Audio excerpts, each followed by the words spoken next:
സംഖ്യാരേഖയിൽ 2, 4 എന്നീ സംഖ്യകൾ അടയാളപ്പെടുത്തിയ ബിന്ദുക്കളുടെ കൃത്യം നടുക്ക് വരുന്ന ബിന്ദു ഏത് സംഖ്യയാണ് സൂചിപ്പിക്കുന്നത്?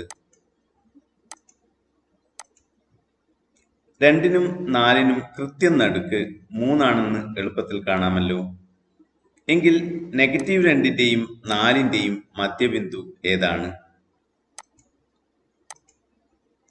-2ൽ നിന്ന് 4ലേക്കുള്ള അകലത്തിന്റെ പകുതി അകലത്താണ് മധ്യബിന്ദു. -2ൽ നിന്ന് 4ലേക്കുള്ള അകലം കാണാൻ വലിയ സംഖ്യയായ 4ൽ നിന്ന് ചെറിയ സംഖ്യയായ -2 കുറക്കണം. ഇത് 4 + 2 അഥവാ 6 ആണ്. ഈ അകലത്തിന്റെ പകുതി 3. അതിനാൽ -2ൽ നിന്ന് വലത്ത് അകലം 3 ആയ സംഖ്യയാണ് മധ്യബിന്ദു. അതായത് -2 + 3 അഥവാ 1 ആണ് മധ്യബിന്ദു.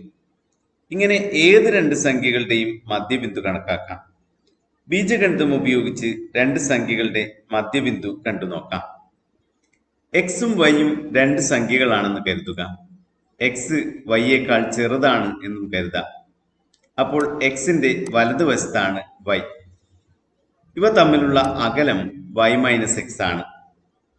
എക്സിൽ നിന്ന് ഇതിന്റെ പകുതി ദൂരം വലത്തോട്ടാണ് മധ്യബിന്ദു. ഇതിന്റെ പകുതി ദൂരം അര y-x ആണ്. അതായത് മധ്യബിന്ദു x + 1/2 y-x ആണ്. ഇതിനെ x + 1/2y - 1/2x എന്ന് എഴുതാം. എക്സിൽ നിന്ന് 1/2x കുറച്ചാൽ 1/2x കിട്ടും. അപ്പോൾ ഇതിനെ 1/2x + 1/2y എന്ന് എഴുതാം. 1/2 പൊതുഘടകമാണ്.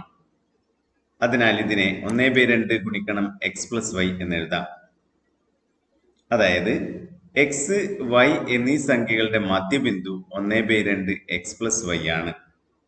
മറ്റൊരു തരത്തിൽ പറഞ്ഞാൽ സംഖ്യാരേഖയിൽ ഏത് രണ്ട് ബിന്ദുക്കളുടെയും മധ്യബിന്ദു അവയെ സൂചിപ്പിക്കുന്ന സംഖ്യകളുടെ തുകയുടെ പകുതിയെ സൂചിപ്പിക്കുന്ന ബിന്ദുവാണ്.